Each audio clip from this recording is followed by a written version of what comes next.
why mashada kumele sibe nama contract ngazwa nithi kusho ukuthi izinto zethu maybe ngiyasaba ngoba ngiyazi ukuthi sizohlukana. Sure. Yeah. My question is that what if mina edladleni yimi ngikuphela umfana wonke ama inheritance wasekhaya ashiyelwa kimi if ngizoshada sisters sibese siya divorce uyothatha yonke into Yo. nomuzi wobaba not just my house. Yeah. Oh, He's got the that right makes sense. to claim Right. umuzi wasedladleni.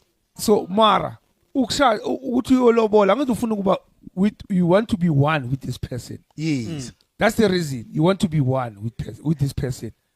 Yes, Isn't it? but That- angithi nakhona You what see, we that's must the thing. So understand. now, what you're saying, there's a limit of us being one. There's no limit. There is a limit because if what's yours is mine, and then when you are very skeptical of signing this thing with okay, hey, inheritance kababa menga border mina.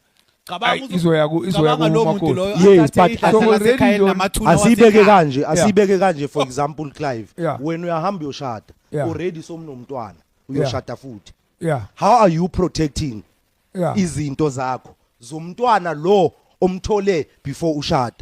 Hey. Because usister manga divorce nawe, lo mntwana ngaphandla katholi next. Batho kwakho kwami kwakho. Yes. Yeah. So because inkathi is changing. Yeah. Oh. Akusho ukuthi mangithi ngiyashada.